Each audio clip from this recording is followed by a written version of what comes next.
Why does he do that? Inside the Minds of Angry and Controlling Men by Lundy Bancroft. He's like two completely different people. One moment, he's the charming, funny, intelligent man you fell in love with, the one who made you feel like you were the only person in the world. The next, he's a stranger. His tone turns ice cold, his eyes become hard, and words that cut like glass leave his mouth. You feel confused, hurt, and honestly, a little bit crazy. You ask yourself, what just happened? What did I do wrong? And then, just as quickly as the storm arrived, it passes. He's back to being the man you love, maybe full of apologies, telling you how much he loves you, and you're left wondering if you imagined the whole thing. If this sounds even remotely familiar, you are definitely not alone. Millions of women live inside this confusing maze, asking themselves the same haunting question day after day. Why does he do that? For 15 years, counselor Lundy Bancroft worked directly with over 2,000 angry and controlling men. He sat in rooms with them, listened to their justifications, their denials, and their stories. And he did something that few others had done with such focus. He listened just as carefully to the partners and ex-partners of these men. He began to see the patterns, to decode the language, and to look past the smoke and mirrors into the very heart of the abusive mentality. The book we're exploring today, Why Does He Do That?, is the result of that journey. It's a work of profound clarity that pulls back the curtain on one of the most misunderstood and painful aspects of human relationships. This book has been a beacon for countless people, not because it offers easy answers, but because it offers true ones. And here's the promise of our time together today. By the end of this summary, the confusion will begin to lift. You'll be handed a map to a world that may have felt like an unsolvable labyrinth. You'll understand that his behavior isn't random, it isn't out of control, and it has nothing to do with how much he loves you. It stems from a deeply ingrained, specific, and predictable way of thinking. And understanding that thinking is the first, most powerful step toward reclaiming your own peace and your own life. Let's begin with a feeling that's almost universal for anyone in a relationship with a controlling man, a deep, unsettling sense of mystery. One woman, we'll call her Kristen, described her partner Maury as the man she had dreamed of. For the first year, he was crazy about her, charming and supportive. But then, slowly, things began to change. He started criticizing her for talking too much, for not being ambitious enough, for her weight. The man who once couldn't get enough of her now seemed to find fault in everything she did. When he got angry, he would say things that cut her down, like calling her a lazy bitch. Yet in between these episodes, flashes of the old Maury would return, and she would get her hopes up, only to be disappointed again. She felt like she was the one setting him off, but she couldn't figure out what she was doing wrong. Another woman, Barbara, was with Fran, a quiet and shy man who seemed to be a victim of his past. He'd been cheated on and was deeply insecure. Barbara tried to show him she was different, that she was loyal. But his jealousy was a constant presence. He would accuse her of checking out other men, of making eyes at strangers. His insecurity would sometimes boil over into rage. During one car ride home, he became convinced she had been flirting at a party, and he began pounding his fist on the dashboard and shoving her against the car door, all while their children sat terrified in the back seat. These two men, Maury and Fran, seem like polar opposites. One is assertive and popular, the other is passive and socially awkward. Yet, as Lundy Bancroft reveals, their behavior, their excuses, and their inner worlds are bubbling from the very same source. They are both abusive men. To understand what's truly going on, we must first clear away the fog of myths that surrounds abusive behavior. These are the excuses that abusers themselves create, and that society has unfortunately often accepted. They're the distractions that keep us looking in the wrong direction. The great myths of abuse. The first and most common myth is that he was abused as a child. We hear it all the time. His father beat him, so now he can't control his anger. Or, his mother was so critical, and that's why he has a problem with women. It's a story that pulls on our heartstrings. We feel compassion for the little boy he once was, and we hope that our love can heal his childhood wounds. But Bancroft, through years of research and experience, tells us something startling. The link between being a victim of child abuse and becoming an abuser of a female partner is surprisingly weak. In fact, a bad childhood doesn't cause a man to become an abuser. If it did, therapy for his childhood trauma would solve the problem, but it almost never does. Instead, therapy can sometimes make things worse, giving him more sophisticated language to justify his behavior and blame his partner. An abusive past can make a man more dangerous if he is already abusive, but it is not the root cause. The real question to ask is, if he knows what abuse feels like, why would he choose to inflict that same pain on someone he claims to love? The second myth is that his previous partner hurt him terribly. This is the story Fran told Barbara. He paints himself as the victim of a cheating or cruel ex-girlfriend, and now he can't trust anyone. This excuse becomes a blank check for all kinds of controlling behavior. His jealousy? It's because his ex cheated on him. His temper tantrums? It's because his ex tried to control his every move. But Bancroft gives us a crucial principle. If a man is using his past relationship as an excuse to mistreat you, it's almost certainly a distortion. A man who is genuinely victimized wouldn't use that pain to justify hurting someone else. More often than not, when you dig into the story, you find out he abused his previous partner too. Another pervasive myth is that he loses control. This is one of the most powerful illusions. We see his face contort with rage, we see him throw things, we hear him screaming, and it looks like a complete loss of control. But Bancroft asks a simple question to his clients who claim this. When you lost control, why didn't you do something even worse? For example, if he shoved her and she fell, why didn't he kick her in the head? The man always has an answer.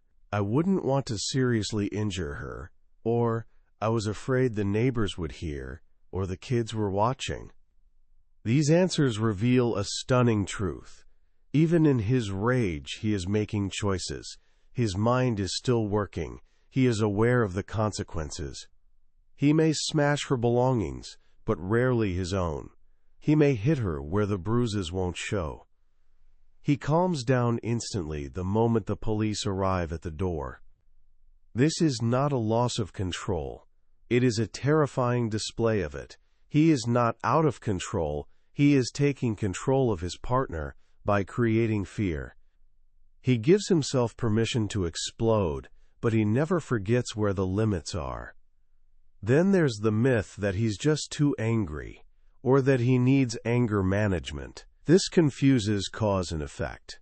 Bancroft argues that an abuser isn't abusive because he is angry. He is angry because he is abusive.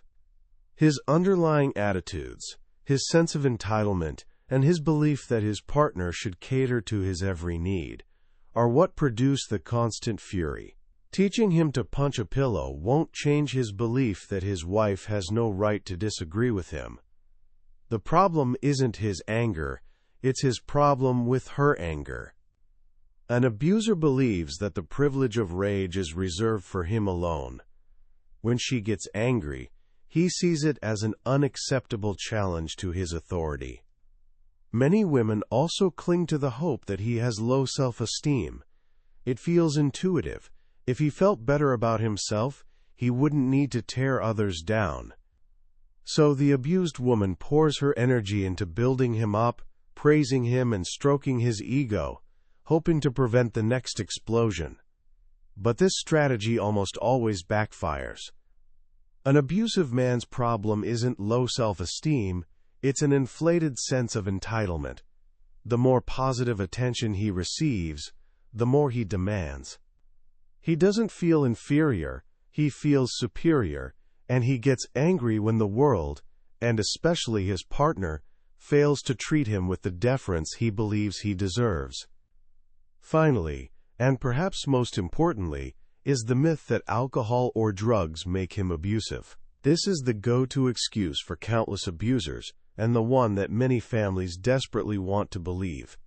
He's a great guy when he's sober, but the hard truth is that alcohol cannot create an abuser, and sobriety cannot cure one. Many people abuse substances without ever becoming abusive to their partners. And the majority of abusers do not have addiction problems at all. Alcohol doesn't cause abuse, it serves as an excuse for it. It gives him social permission to let loose and act on the abusive beliefs he already holds. This is why, when an addicted abuser gets sober, his psychological abuse often continues or even gets worse. He simply finds new excuses, sometimes even using his recovery program as a weapon against his partner. So if it's not childhood trauma, or past heartbreak, or a loss of control, or anger, or low self-esteem, or alcohol, what is it? Once we have cleared away this thick fog of mythology, the real source of the problem comes into sharp focus. Bancroft argues that abuse is not a problem of feeling, it is a problem of thinking. It is a problem of values, beliefs, and above all, a deeply ingrained sense of entitlement. The abusive mentality. At the very core of an abusive man's mind are a set of beliefs that he sees as perfectly reasonable, but which are profoundly destructive. These beliefs are the engine that drives all of his behaviors. The first and most central reality is that he is controlling. An abusive man believes he has the right to run his partner's life. This control can manifest in many ways. It might be about arguments, where he believes any discussion should end the moment he has had enough. It might be about personal freedom, where he feels he has the right to decide where she goes, who she sees, and what she wears. It might be about parenting, where he sees himself as the ultimate authority, even if he does little of the actual work. He will often disguise this control as being for her own good, claiming he has to protect her from her own poor judgment. But this is a deception. His punishments are not for her mistakes, they are retaliation for her resisting his control. This is one of the single most important concepts to grasp. Flowing directly from this need for control is the second reality. He feels entitled. Entitlement is the belief that he has a special status that grants him exclusive rights and privileges. In a healthy relationship, two people have equal rights. In the abuser's mind, however, his rights are vastly inflated, while his partner's and children's are shrunk down to almost nothing. He feels entitled to physical caretaking, that she should cook his meals and clean his home. He feels entitled to emotional caretaking, that her primary job is to keep him happy and soothe his discomfort. He feels entitled to sexual caretaking, that it is her duty to be available to him. And he feels entitled to freedom from accountability, that he is above criticism, and that any complaint from her is nagging. His entire world revolves around the attitude, "You owe me." The third reality is that he twists things into their opposites. An abuser's mind is like a twisted mirror. When his partner tries to defend herself from his attack, he sees her as the aggressor. When she finally breaks down and yells after hours of his quiet taunts, he calmly points out that she is the one who is out of control. He will say things like, "You're saying I should just lie down and let her walk all over me," when all that was asked of him was to stop intimidating her. This constant reversal of reality is one of the most powerful forms of psychological abuse. It is designed to make his partner doubt her own sanity, to keep her off balance and on the defensive. It is a tactic he uses to avoid ever having to seriously consider her perspective. This leads to the fourth reality. He disrespects his partner and considers himself superior to her. You cannot abuse someone you genuinely respect. At the heart of abuse is contempt. He sees his partner as less intelligent, less competent, and less logical than he is. This is why he uses such degrading language, words like bitch, whore, and similar terms. These words are designed to dehumanize her, to reduce her to an animal or an object. This process, called objectification, allows him to distance himself from her humanity. It numbs his own empathy and guilt so that he can continue to mistreat her with a clear conscience. One of the most confusing parts of this mentality is the fifth reality. He confuses love and abuse. When an abuser says, "I love you," he usually means it, but his definition of love is profoundly distorted. To him, love often means the desire to possess and control you, the desire to have you devote your life to his happiness, and the desire for sexual access. He may say things like, "The reason I get so upset is because I have such strong feelings for you." This is perhaps the most tragic confusion of all. Genuine love means respecting the humanity of the other person and supporting their independence. Abuse is its polar opposite. To achieve his goals, the sixth reality is that he is manipulative. Being a non-stop bully is exhausting and makes a man look bad. So abusers are often masters of manipulation. They change their moods abruptly to keep you off balance. They deny the obvious, making you feel crazy. They convince you that what they want is actually what's best for you. They get you to feel sorry for them, so you'll drop your complaints. And they lie, chronically and convincingly. This mix of overt abuse and subtle manipulation is what makes living with an abuser so disorienting. To maintain this manipulation, the seventh reality is that he strives to have a good public image. This is the Dr. Jekyll and Mr. Hyde phenomenon. At home, he can be a monster. In public, he is Mr. Wonderful, charming, funny, and generous. This sharp contrast serves a critical purpose. It isolates his partner. She feels that if she tells anyone what he's really like, no one will believe her. They'll think she's the crazy one. This nice guy front is one of his most powerful weapons. It allows him to feel good about himself and ensures that he will always have allies. And these allies are crucial, because the eighth reality is that he feels justified. Abusers do not believe they are doing anything wrong. They believe their partners make them behave abusively. They say, "She knows how to push my buttons," or "She pushed me too far." They are masters of excuse-making, blaming their behavior on stress, alcohol, their childhood, or, most of all, on her. His core problem is not that he can't control himself.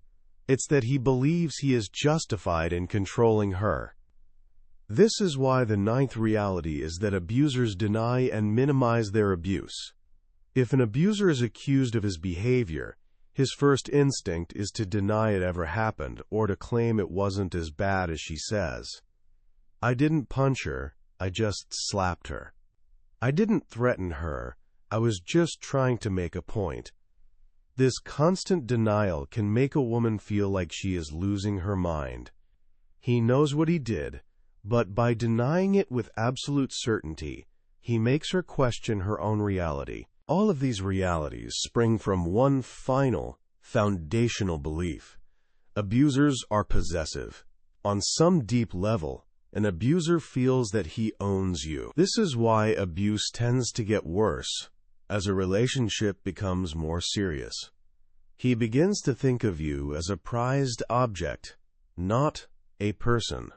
This sense of ownership is the root of his insane jealousy. His accusations are not just about a fear of you sleeping with someone else. They are about isolating you.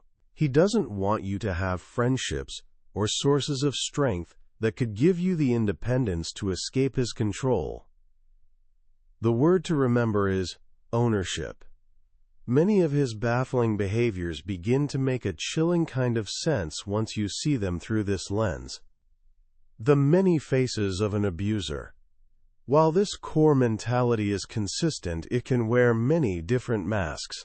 Bancroft identifies several types of abusers, and recognizing them can bring even more clarity. There is the demand man, who is highly entitled and expects his partner's life to revolve around meeting his needs.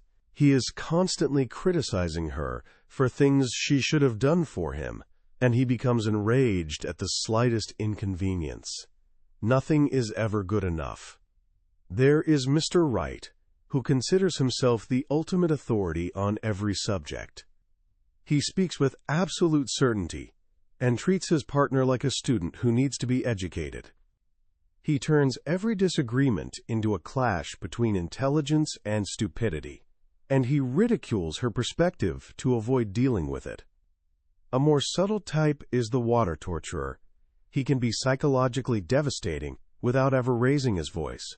He uses sarcasm, derision, and cruel, cutting remarks with a calm, smug grin on his face. He is an expert at pushing his partner's buttons until she explodes, and then he calmly says, "See? You're the one who's abusive. I wasn't even yelling." There is the drill sergeant, who takes control to the extreme. He micromanages every aspect of her life, her clothes, her friends, her schedule. He is often fanatically jealous and uses verbal assaults to keep her isolated and afraid. His control is almost certain to escalate into physical violence. Perhaps the most deceptive is Mr. Sensitive. He is soft-spoken, gentle, and loves the language of feelings. He seems like a New Age man in touch with his emotions. But he uses this persona as a cover. He weaponizes psychology, analyzing his partner's issues to control her. He is intensely self-centered, demanding endless emotional catering, and makes his partner feel constantly guilty for hurting his feelings. Then there is the victim. Life has been unfair to him. He tells heart-rending stories of how past partners, bosses, and friends have wronged him. He appeals to a woman's compassion, making her feel that she is the only one who can save him. He is highly self-centered, and if she ever stands up to him, he accuses her of abusing him, turning reality completely upside down. And finally, there is the terrorist.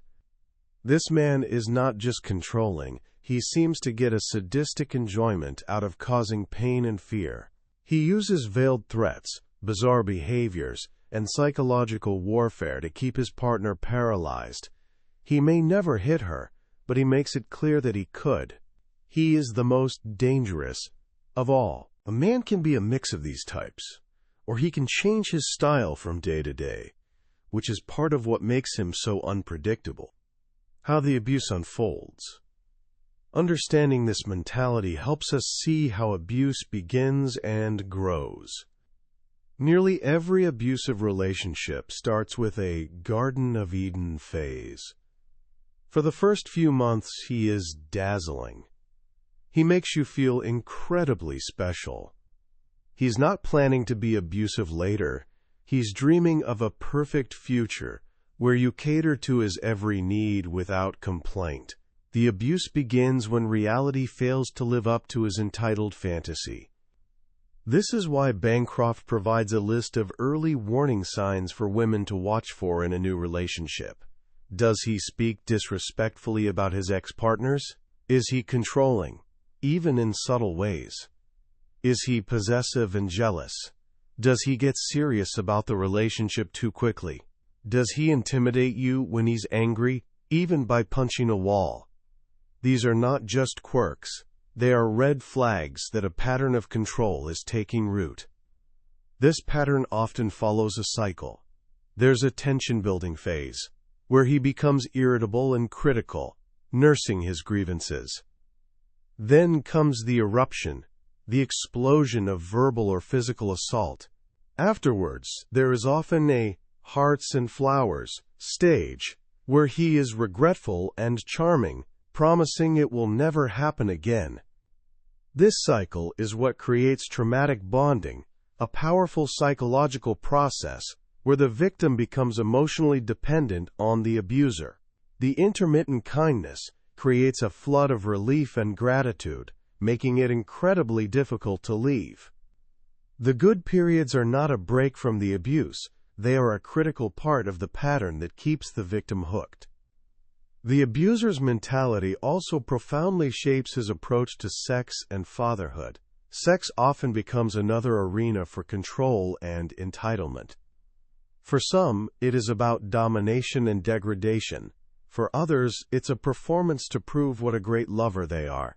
After an abusive incident, he may want sex immediately, not because he feels close to you, but as a way to fix things quickly and reassure himself that he still has control over you. And as a father, a good father does not abuse his children's mother. An abuser's control, entitlement, and disrespect inevitably spill over into his parenting. He undermines the mother's authority, uses the children as weapons to punish her, and teaches his sons to disrespect women and his daughters to accept mistreatment. He often puts on a great public show of being a wonderful dad, which makes it even harder for the children and mother to make sense of the reality at home. The possibility of change. This brings us to the most difficult question of all: can he change? Bancroft is soberingly realistic. Change is not impossible, but it is rare, and it is incredibly difficult. It does not happen through couples counseling, which often makes things worse by suggesting the problem is mutual. It does not happen through individual therapy, which can give him new tools for manipulation.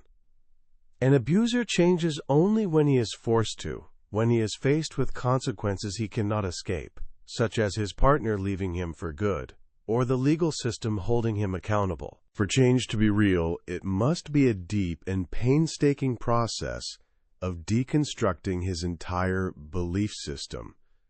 Bancroft uses a powerful story to illustrate this. Imagine a man who hates his neighbor's beautiful tree because it casts a shadow on his garden. One day, while the neighbors are away, he cuts it down. For him to truly make amends, what would he have to do? First, he must admit fully what he did, without minimizing. Second, he must admit it was a choice, not a loss of control. Third, he must acknowledge it was wrong, without blaming the tree's shadow. Fourth, he must accept his neighbor's right to be angry and truly understand the pain he caused. Fifth, he must accept the consequences, like paying for the damage and facing legal charges. Sixth, he must make long-term amends, not just buying a sapling, but tending to the new tree for years, until it is re-established. Seventh, he must relinquish demands for forgiveness. Eighth, he must be consistently respectful from that point forward. And ninth, he must give up his negative view of his neighbors, recognizing that their hostility was a response to his own destructive actions. This is the blueprint for change for an abuser. He must do more than just say sorry. He must identify and dismantle his entitlement. He must accept the consequences of his actions. He must make living amends by being consistently respectful, supportive, and fair. And he must accept that this is a lifelong process. The sad truth is that most abusers are unwilling to do this work. They are too attached to the privileges and benefits that their abuse brings them. Getting their way, having free labor, being the center of attention. So, how can you tell if he's really changing? Don't listen to his words, watch his actions. Is he respecting your opinions, even when he disagrees? Is he accepting your right to be angry? Has he stopped making excuses? Is he carrying his fair share of responsibilities without being asked? Has he given up his privileges and double standards? These are the signs of genuine change. Anything less is just another turn of the cycle. What Lundy Bancroft has given us with Why Does He Do That? Is more than just a book. It is a lifeline. Its power lies in its profound and unwavering clarity. For anyone who has ever felt lost in the fog of a controlling relationship, this book acts as a lighthouse, cutting through the confusion and illuminating the truth. The most powerful lesson, the one that echoes long after you've finished reading, is this: abuse is not a relationship problem. It is not a communication breakdown. It is not a dynamic that two people create together. It is a problem that lies solely within the abuser, rooted in his thinking, his values, and his choices. This is a radical and liberating idea. It frees the victim from the crushing weight of self-blame and the endless, exhausting task of trying to fix him or the relationship. The book teaches us that our feelings are reliable guides. That knot in your stomach, that feeling of walking on eggshells, that sense that you are going crazy, those feelings are not signs of your weakness or instability. They are rational responses to an irrational and abusive environment. Bancroft empowers readers to trust themselves again, to honor their own perceptions, and to reclaim their own reality. So if you are wrestling with these issues or know someone who is, what can you do today? The book offers a world of guidance, but it starts with a few simple, powerful steps. First, begin to name what is happening. Use the language in this book. Is he being a Mr. Right, a water torturer? Is he using entitlement? Is he twisting reality? Giving his behaviors a name strips them of their mysterious power and turns a confusing fog into a concrete problem you can see. Second, talk to someone you trust who will listen without judgment and without telling you what to do. The abuser thrives on isolation. Breaking that silence, even with just one person, is an act of profound resistance. Find an ally who will stand with you and validate your reality, not his. And third, begin to shift your focus. An abuser wants your world to revolve around him, his moods, his needs, his problems. The most powerful step you can take is to begin, even in the smallest ways, to make your world revolve around you again. Reconnect with a friend. Pick up an old hobby. Take a walk by yourself. Do one small thing that is purely for your own well-being. This is not selfish, it is an act of survival and rebellion. That was a summary of Why Does He Do That? By Lundy Bancroft. We've explored the main ideas today, but a summary is like looking at a map of a beautiful country. It shows you the layout, but it can never replace the experience of walking the trails yourself. The real power of this book is in the details, the specific stories that will make you pause and say, that's it, that's what he does. This summary is your map, designed to help you decide if this journey is one you need to take. If anything we've talked about has struck a chord deep inside you, I encourage you to get a copy. Reading it isn't just about gaining knowledge. It's an act of profound self-validation that can change the way you see yourself, your relationship, and your future. A link to the book is in the description. Also, if you found this summary valuable and believe in the power of understanding, please consider liking this video and subscribing to Billionaire's Bookshelf. It helps us continue our mission of bringing these life-changing ideas to more people. Let's keep learning and growing together.